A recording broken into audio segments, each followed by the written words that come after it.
Hello नमस्कार दोस्तों, स्वागत है आप सभी का हमारे YouTube चैनल तत्काल एजुकेशन पे। दोस्तों, आज हम आप लोगों के लिए रीजनिंग के 10 अति महत्वपूर्ण प्रश्न के बारे में इस वीडियो में बताएंगे, जो सभी इम्पोर्टेंट प्रश्न हैं। कुछ सेट पैटर्न के प्रश्न होते हैं जो बार बार एग्जाम में रिपीट करते हैं। आपके प्रीवियस एग्जाम में कई बार सारे प्रश्न रिपीट कर चुके हैं दोस्तों, इसलिए वीडियो में अंत तक बने रहिएगा। इस वीडियो में किस तरह के प्रश्न के बारे में बताएंगे दोस्तों, जैसे प्रश्न हम लोगों को सामने दिया गया है, यानी सर्प तोता तथा गाय, यानी सर्प तोता गाय तथा इस चार ऑप्शन में से कौन सा वेन डायग्राम संबंधित है। और दिया है कि श्रृंखला को पूरा करें। यहाँ पर दिया है कि 7, 4, 11, 15, 26 इस प्रश्नवाचक चिन्ह पर इस चार ऑप्शन में से कौन सा संख्या भरा जाएगा। दोस्तों, इस पार्ट नंबर कौन सा है? ये पार्ट नंबर 59 है। आप पार्ट नंबर 58 नहीं देखे हैं तो आप वीडियो सेक्शन में जाके देख सकते हैं। तो चलिए दोस्तों, पहला प्रश्न देख लेते हैं। दोस्तों, पहला नंबर प्रश्न है, इसमें देखिए निम्नलिखित में कौन सा आलेख, यानी आलेख सर्प तोता तथा गाय को दर्शाता है। यानी इन चार ऑप्शन में से कौन सा वेन आरेख जो संबंधित हैं, जो कि आपको सर्प तोता तथा गाय से संबंधित है। ठीक, तो देखिए इसमें क्या देखेंगे, इसमें देखेंगे कि सर्प क्या होगा, ये सर्प हो जाएगा। इसके क्या होगा, ये सर्प हो जाएगा। ठीक, ये सर्प हो गया। सर्प जो है अलग हो गया। तोता भी आपको अलग हो जाएगा, क्योंकि ये पंछी में आ गया। क्या आ गया, ये पंछी में आ गया। ये क्या होगा, तोता हो जाएगा। ठीक, ये तोता हो जाएगा, तो ये भी आपको पंछी में आ गया। उसी प्रकार से देखिए यहाँ पर कर दिए गाय आपको जानवर में आ गया। क्या आ गया, ये जानवर में आ गया। गाय आपको पालतू में भी आ जा सकता है। ठीक, ये क्या हो गया, पालतू में आ जाएगा, तो ये आपको गाय हो जाएगा। देखिए सर्प अलग हो गया, तोता भी अलग हो गया और गाय भी अलग हो गया, यानी तीनों क्या हो गया, तीनों अलग अलग हो गया। यानी इस तरह का वेन आरेख यानी डायग्राम देखेंगे किस ऑप्शन में बन रहा है, इस तरह का। तो इस तरह का वेन आरेख आपको ऑप्शन नंबर आपका ए में बन रहा है, यानी ऑप्शन नंबर ए आपका सही हो जाएगा। दोस्तों, मैं उम्मीद करता हूँ कि इस प्रश्न को भी आप अच्छे तरह से समझ पाए होंगे। तो चलिए दोस्तों, नेक्स्ट प्रश्न देख लेते हैं। दोस्तों, दूसरा नंबर प्रश्न है, इसमें देखिए श्रृंखला में अगला नंबर ज्ञात कीजिए। ठीक, यहाँ पर पूछ रहे हैं कि इस श्रृंखला में इस प्रश्नवाचक चिन्ह पर इस चार ऑप्शन में से कौन सा संख्या भरा जाएगा। देखिए आप देखेंगे श्रृंखला किस तरह से चल रहा है। ठीक, देखिए यहाँ पर क्या लिखा है, 7 लिखा है। 7 के बाद में क्या लिख रहा है, 4 लिख रहा है। 4 के बाद में क्या लिख रहा है, 11 लिख रहा है। 11 के बाद में क्या लिख रहा है, 15 लिख रहा है। 15 के बाद में क्या लिख रहा है, 26 लिख रहा है। तो यहाँ पर पूछ रहा है कि इस प्रश्नवाचक चिन्ह पर बताना है कि कौन सी संख्या भरा जाएगा। देखिए यानी 7 ले क्या हो रहा है, 4 हो रहा है, तो इसमें क्या कर रहा है, यानी -3 कर रहा है। उसी प्रकार से देखिए 4 से क्या हो रहा है, 11 हो रहा है। तो 4 में कितना जोड़ेंगे कि 11 आ जाएगा। तो 7 4 11 यानी 4, यानी 7 जोड़ लेंगे। क्या करेंगे, 7 जोड़ेंगे तो 11 आ जाएगा। और 11 से देखिए क्या हो रहा है, 15 हो रहा है। यानी इसमें क्या कर रहा है, इसमें 15 आपको 4 जोड़ रहा है। क्या कर रहा है, 11 में जब 4 जोड़ देंगे तो 15 आ जाएगा। तो 15 में देखिए फिर 15 से क्या किया है, 15 से आपको 26 लिख रहा है। तो 15 से 26 किस प्रकार, तो 15 में क्या करेंगे, 15 हो गया, इधर 26 हो गया।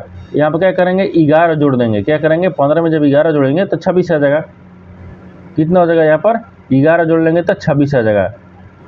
अब देखिए, अब यहाँ पर क्या करेंगे, फिर देखेंगे कि यहाँ पर प्रश्नवाचक चिन्ह पर आपको बताना है ना कि कौन सी संख्या भरा जाएगा। तो देखिए यहाँ पर क्या लिखा है, यहाँ पर लिखा है कि देखिए श्रेणी में पीछे वाली जो संख्या को जोड़कर सभी अलग यानी अगली संख्या लिख रहा है। यानी इसका मतलब देखिए 4, देखिए 4 को और 3 को ये नीचे माइनस किया है तो जोड़ दिए हैं तो कितना आ गया, 7 आ गया। अब देखिए 7 और 4 कितना, 11, 11 4 15, 15 11 26। तो 26 में क्या करेंगे, 26 में 15 जोड़ लेंगे। क्या करेंगे, 26 में 15 जोड़ लेंगे। जब 26 में 15 जोड़ेंगे तो कितना आ जाएगा, यहाँ पर कितना हो जाएगा, 41 हो जाएगा। कितना आ जाएगा, 41 आ जाएगा। तो 41 देखेंगे किस ऑप्शन में दिया है, यानी ऑप्शन नंबर आपका डी सही हो जाएगा। दोस्तों, मैं उम्मीद करता हूँ कि इस प्रश्न को भी आप अच्छे तरह से समझ पाए होंगे। तो चलिए दोस्तों, नेक्स्ट प्रश्न देख लेते हैं। दोस्तों, तीसरा नंबर प्रश्न है, इसमें देखिए यदि दर्पण को छायांकित रेखा पर रखा जाता है तो निम्न में से कौन सा विकल्प दिए गए चित्र की सही छवि है। देखिए यहाँ पर क्या दिए, यहाँ पर एक चित्र दिए। ठीक, इस चित्र को बोल रहा है कि अगर दर्पण में यानी छायांकित रेखा पर, यानी छायांकित या दर्पण दिया, ठीक। इस दर्पण में अगर देखेंगे तो एक किस तरह से चित्र बनेगा आपको यही ज्ञात करना है, ठीक। तो देखिए अगर यहाँ को क्या करेंगे, अगर इस चित्र को हम देखेंगे दर्पण में, ठीक। तो देखिए यहाँ पर हो गया, ये दर्पण दिया है, अगर दर्पण में देखेंगे तो ई वाला आपको तो उसी तरीके से आ जाएगा, ठीक। ई वाला हो गया उसी तरीके से, लेकिन आपको क्या होगा, डी आपको किस तरह से, यानी सीधा दिया है, लेकिन डी आपको इस तरीके से आ जाएगा, ठीक। डी हो गया। फिर उसके बाद में एन दिया है, एन सीधा है तो एन क्या होगा, एन आपको इस तरह से आ जाएगा। फिर उसके बाद में ए दिया है तो आपको ए उसी तरीके से रहेगा। फिर दिया है एल, तो एल आपको इस तरीके से आ जाएगा, ठीक। एल इस प्रकार से हो जाएगा। और ओ दिया है तो ओ तो आपको उसी प्रकार से रहेगा। पी आपको किस प्रकार हो जाएगा, यानी पी आपको इस प्रकार से हो जाएगा। तो देखिए आपसे क्या पूछा है कि दर्पण में, यानी दर्पण को छवि रेखा पर रखा जाए तो यानी विकल्प में से चित्र का सही छवि बताना है, ठीक। तो सही छवि क्या आ गया, देखिए अगर इस चित्र को दर्पण में देखे हैं तो दर्पण में देखने के बाद में इस तरह से चित्र दिखा, यानी इस तरह का चित्र जो है ना वो किस ऑप्शन में दिख रहा है, ठीक। किस ऑप्शन में दिख रहा है, यानी ऑप्शन नंबर कौन सा हो जाएगा, यानी ऑप्शन नंबर देखिए डी के बाद में N A L O P, यानी ऑप्शन नंबर बी में दिख रहा है, यानी ऑप्शन नंबर बी आपका सही हो जाएगा। दोस्तों मैं उम्मीद करता हूं कि इस प्रश्न को भी आप अच्छे तरह से समझ पाए होंगे। तो चलिए दोस्तों नेक्स्ट प्रश्न देख लेते हैं। दोस्तों 4 नंबर प्रश्न है, इसमें देखिए सही विकल्प चुने जो दी गई छवि पैटर्न को पूरा करेगा। यहाँ पर एक पैटर्न दिया है, ठीक है, दिया है एक पैटर्न यानी छवि दिया है। अब यहाँ से पूछ रहे हैं कि छवि में जो आपका यहाँ पर प्रश्नवाचक चिन्ह है, इस प्रश्नवाचक चिन्ह पर इस 4 ऑप्शन में से कौन सा छवि बन पाएगा, ठीक। देखिए यहाँ पर क्या करेंगे, यहाँ पर कुछ करना नहीं है, यहाँ पर जो आपको जो दिया है उसी को हम यानी जो पूछा है उसी को हम बनाएंगे। देखिए यहाँ से खाली स्थान दिया, ठीक, यहाँ से यहाँ तक, ठीक। अब इसके बाद में क्या दिख रहा है, देखिए यहाँ से यहाँ तक दिख रहा है, यहाँ तक मिला दिए। फिर उसके बाद में और कहीं दिख रहा है, यानी इसको देखिए ई वाला को इस प्रकार से दिख रहा है। अब देखिए यहाँ से दिए सब दिया है तो हमको भी यहाँ से यहाँ तक दे देंगे। देखिए किस तरह का बन गया, यानी इस तरह का बन गया। तो आप देखेंगे कि इस तरह का जो चित्र है ना वो किस ऑप्शन में दिख रहा है, ठीक, किस ऑप्शन में दिख रहा है। यानी पहले क्या करेंगे, इधर से इधर बन गया, ठीक, यहाँ हो गया। यहाँ से क्या करना है कि यहाँ से यहाँ बनाना है, फिर यहाँ से यहाँ बनाना है और इसको इधर से इधर मिला देना है, ठीक। क्या करना है, इधर मिला देना है। यानी इस तरह का जो चित्र है ना वो किस ऑप्शन में दिख रहा है, ठीक, वो किस ऑप्शन में दिख रहा है। तो ऑप्शन नंबर कौन सा जगह, यानी इस तरह का ऑप्शन किस में दिख रहा है, यानी ऑप्शन नंबर आपका डी सही हो जाएगा। ऑप्शन डी में दिख रहा है, क्यों, ऑप्शन डी में दिख रहा है, ऑप्शन डी, देखिए ऑप्शन डी में दिख रहा है, यानी ऑप्शन डी में, ठीक, ऑप्शन डी में दिख रहा है, यानी ऑप्शन नंबर आपका डी सही हो जाएगा। दोस्तों मैं उम्मीद करता हूं कि इस प्रश्न को भी आप अच्छे तरह से समझ पाए होंगे। तो चलिए दोस्तों नेक्स्ट प्रश्न देख लेते हैं। दोस्तों 5 नंबर प्रश्न है, इसमें देखिए ए डी की नानी है। क्या पूछ रहा है, ए डी की नानी है। तो मान लीजिए यहाँ पर पूछा है, उसी को पहले रख लेते हैं। ए जो है ना, ए देखिए ए क्या है, डी के नानी है। तो मान लीजिए यहाँ पर डी रख लेते हैं, ठीक। डी का नानी कौन है, तो डी का नानी ए है। मान लीजिए ए नानी पूछा है, नानी हो गया, जो ए है वो डी की नानी है, तो डी की नानी ए हो गया। जो ई की बेटी है, लेकिन ई की बेटी कौन है, ई की बेटी कौन है, डी है। तो मान लीजिए यहाँ पर ई हो जाएगा, ठीक। ई का बेटी रख लेते हैं, ई का बेटी डी हो गया, ई आपको बेटी हो गया, ठीक। ई का बेटी कौन हो गया, डी हो गया। और आगे दिया है सी बी का भाई है, जो सी है ना, सी वो बी का भाई है। तो मान लीजिए यहाँ पर सी रख लेते हैं, इसको क्या रखते हैं, सी हो गया। वो बी का भाई है, क्या है, बी का भाई है। तो मान लीजिए यहाँ पर हम क्या रख लेते हैं, बी रख लेते हैं। बी का भाई कौन हो गया, भाई सी हो गया, क्या हो गया, सी हो गया। यहाँ तक समझ गए। अब देखिए जिसकी बहन का नाम ई है, लेकिन जिसकी बहन का नाम क्या है, ई है। एंड देखिए बी का भाई कौन है, सी है, लेकिन बहन के नाम क्या है, बी के ई है, क्या ई है। तो यहाँ पर क्या लिख लेंगे, बहन रख लेंगे, ई बहन हो गया। अब यहाँ तक समझ गए। अब देखिए आपसे क्या पूछ रहा है, अब पूछ रहा है कि डी सी से कैसी संबंधित है, डी जो है ना वो सी से किस प्रकार संबंधित है। तो यहाँ तक हो गया। अब आपसे क्या पूछा है, डी सी से किस प्रकार संबंधित है। डी जो है डी वो सी से संबंधित बता रहा है। तो यहाँ हो गया पहले डी जो है ना, डी के नानी कौन है, ए है, ए के।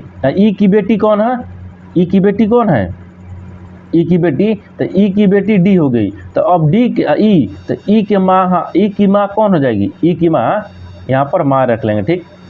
ई के माँ आपको ए हो जाएगी, तभी तो डी की बेटी के नानी लगेगी ई, ठीक। और यहाँ पर पूछा क्या है कि डी ई से, और फिर बी ई का बहन कौन है, बी है, बी का भाई कौन है, सी है, ठीक। अब यहाँ तक समझ गए। अब आपसे पूछा कि सी और डी से संबंधित बताना है, ठीक। तो देखिए पूछा रहा है कि डी जो सी है ना, सी से कैसे संबंधित है डी, ठीक। सी से संबंधित बताना है डी को।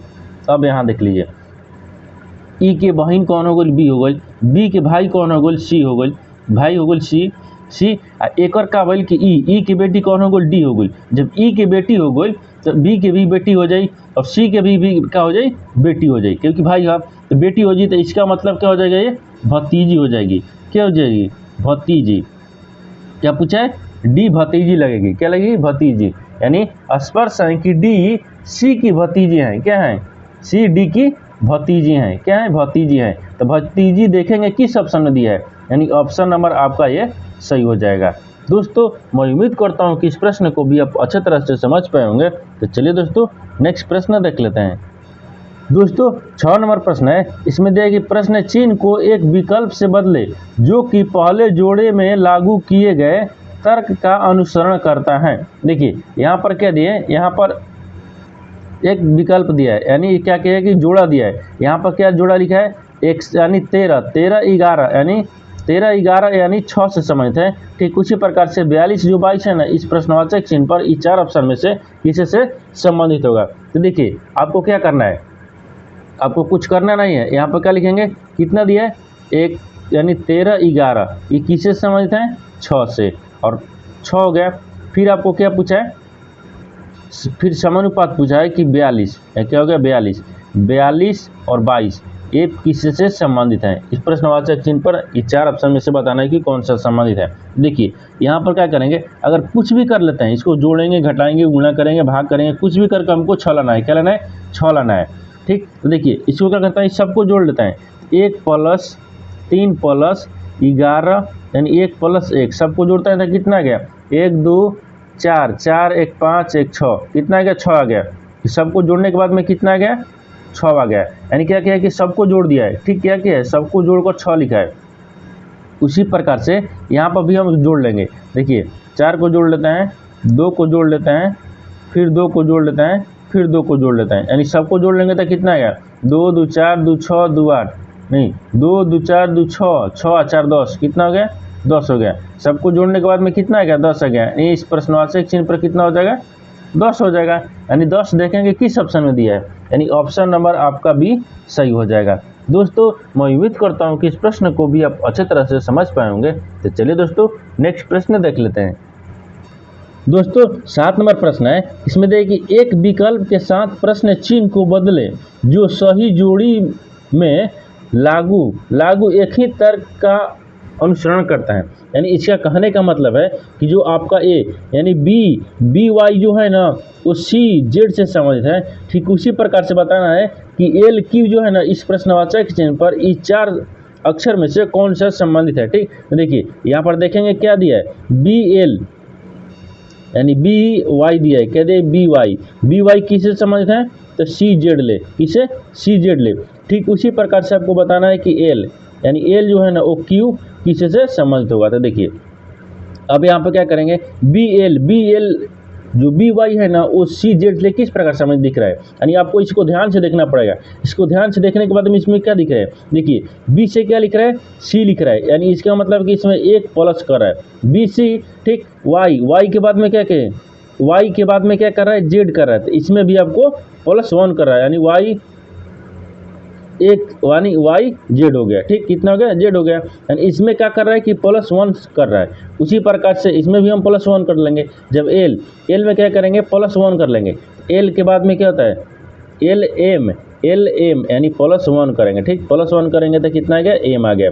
फिर उसी प्रकार से क्यू में 1 जोड़ लेंगे, क्या करेंगे, क्यू में भी 1 जोड़ेंगे। जब क्यू में 1 जोड़ेंगे तो कितना जाएगा, क्यू आर, यहाँ पर क्या जाएगा, आर आ जाएगा। तो यहाँ पर क्या पूछा है कि आपको एल क्यू से क्या संबंधित है, तो आर यानी एम आर, क्या है, एम आर। तो एम आर देखेंगे किस ऑप्शन में दिया है, यानी ऑप्शन नंबर कौन सा हो जाएगा, यानी ऑप्शन नंबर ए आपका सही हो जाएगा।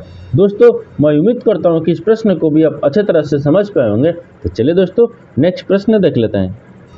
दोस्तों 8 नंबर प्रश्न है, इसमें दिया है कुछ पिन, यानी कुछ जो पिन जो कुछ कथ देखिए एक कथन निष्कर्ष ले प्रश्न दिया, ठीक। एक कथन निष्कर्ष के आधार पर क्या करते हैं, सोल्व करेंगे। एक कथन से क्या करेंगे, आपको डायग्राम बनाएंगे और निष्कर्ष ले आपको प्रश्न को सोल्व करते हैं, ठीक। देखिए यहाँ पर दिया कथन में क्या बोल रहा है, कुछ नीब जो है ना वो पेन है। तो मान लीजिए कुछ नीब, तो यहाँ पर मान लेते हैं नीब को, ये क्या हो गया, नीब हो गया।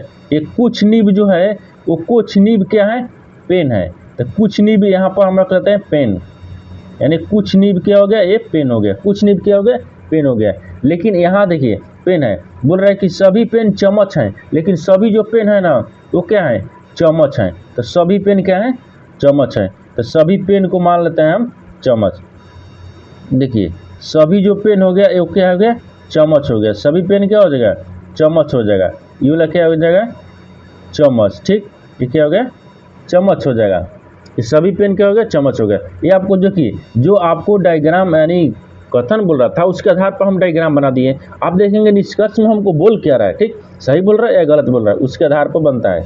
अब यहाँ पर क्या बोल रहा है, यहाँ बोल रहा है कि कुछ चम्मच नीब है, बोल रहा है कि कुछ जो चम्मच है ना वो नीब है। देखिए नीब और चम्मच में कुछ संबंधित है, क्योंकि कुछ संबंधित यानी कुछ, नीब क्या है, चम्मच है। यहाँ से दिख रहा है, यानी ई वाला चम्मच हो गया, ई वाला नीब हो गया, यानी दोनों एक साथ मिल रहा है, कुछ मिल रहा है, यानी इसका मतलब है सही बोल रहा है, पहला सही बोल रहा है। दूसरा में दिया है कि सभी चम्मच पेन है।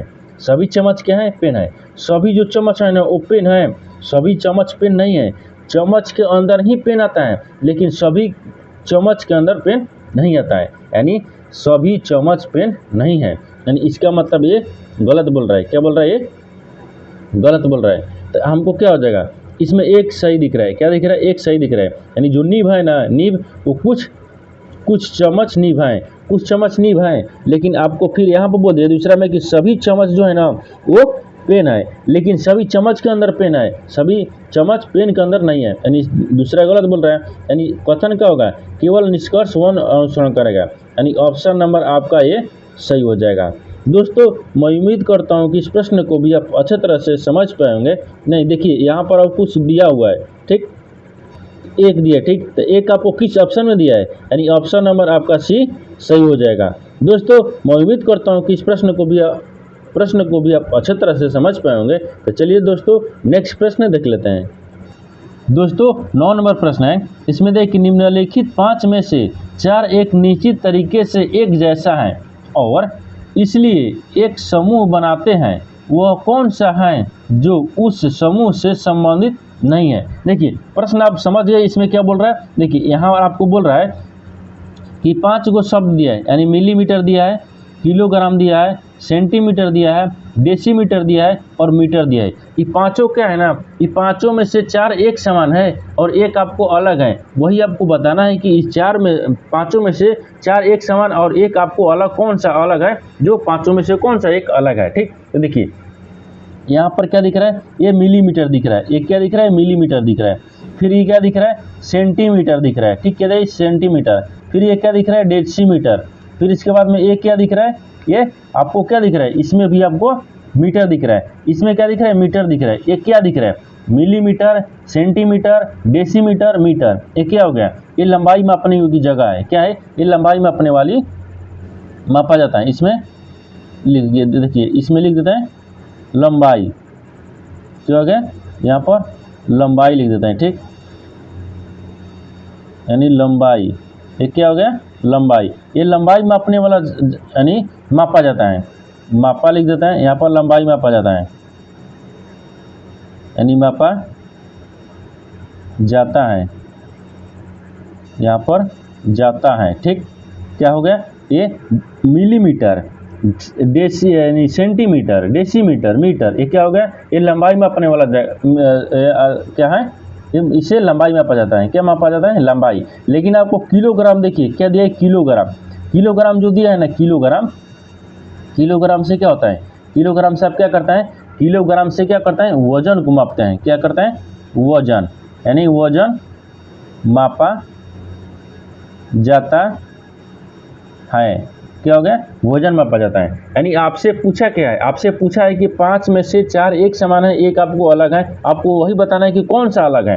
ठीक, तो देखिए इसमें हमको कौन सा अलग दिखा? मिलीमीटर, सेंटीमीटर, डेसीमीटर, मीटर, ये भाई क्या हो गया? लंबाई मापने वाला हो गया। और आपको किलोग्राम जो है ना वो वजन मापने वाला हो गया। तो 4 एक समान है और एक आपको वजन मापने वाला क्या हो गया?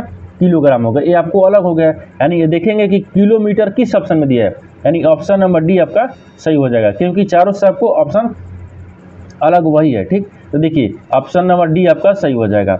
दोस्तों मैं उम्मीद करता हूँ कि इस प्रश्न को भी आप अच्छे तरह से समझ पाए होंगे। तो चलिए दोस्तों नेक्स्ट प्रश्न देख लेते हैं। दोस्तों 10 नंबर प्रश्न है। इसमें देखिए प्रश्न चिन्ह को एक विकल्प से बदले जो पहली जोड़ी में लगाए गए समान तर्क का अनुसरण करता है। यहाँ पर क्या दिया है? अंपायर दिया है। ठीक, अंपायर दिया है, खेल के मैदान से संबंधित है। उसी प्रकार से नाविक जो है ना इस प्रश्नवाचक चिन्ह पर इस 4 शब्द में से किसी से संबंधित होगा। तो देखिए यहाँ पर क्या पूछा है? अंपायर दिया है। क्या दिया है? अंपायर दिया है। जो अंपायर है ना वो खेल के मैदान से संबंधित है। ठीक, क्या है? खेल के मैदान से। तो खेल के मैदान में कौन रहता है? तो खेल के मैदान में अंपायर रहता है। कौन रहता है? यानी खेल के मैदान में, कौन रहता है? किससे से? यानी अंपायर से संबंधित है। मान लीजिए यहाँ पर संबंधित लिख देता है, यानी संबंधित हो जाएगा। ठीक, ये संबंधित है। ये जो है ना आपका अंपायर खेल के मैदान से संबंधित है। ठीक, उसी प्रकार से आपको यहाँ पर बताना है कि इस प्रश्नवाचक चिन्ह पर कौन सा शब्द रखेंगे जो नाविक से संबंधित होगा। ठीक, तो यात्रा से रखेंगे नहीं होगा, क्योंकि खेल के मैदान में हमेशा कौन रहता है? अंपायर रहता है। संबंध किससे? अंपायर से। तो यहाँ पर खाली स्थान में क्या करेंगे? यानी प्रश्नवाचक चिन्ह पर कौन सा शब्द रखेंगे जो कि नाविक से संबंधित है। ठीक, यात्रा हो जाएगा हवाई जहाज। हवाई जहाज में क्या होगा? उसी प्रकार से हवाई जहाज से नाविक संबंध रखता है। ठीक, हवाई जहाज, यहाँ पे क्या रखेंगे? जहाज रख लेंगे, जहाज हो जाएगा। ठीक, जहाज जो है ना वो किसे? नाविक से संबंधित रखता है। जहाज जो है वो नाविक से संबंध रखता है। तो यहाँ पर प्रश्नवाचक चिन्ह पर क्या हो जाएगा? जहाज। क्या हो जाएगा? जहाज हो जाएगा। तो जहाज देखेंगे किस ऑप्शन में दिया है, यानी ऑप्शन नंबर कौन सा हो जाएगा? ऑप्शन नंबर आपका सी सही हो जाएगा। दोस्तों मैं उम्मीद करता हूँ कि इस प्रश्न को भी आप अच्छे तरह से समझ पाए होंगे। तो चलिए दोस्तों नेक्स्ट वीडियो में मिलते हैं, तब तक जय हिंद दोस्तों।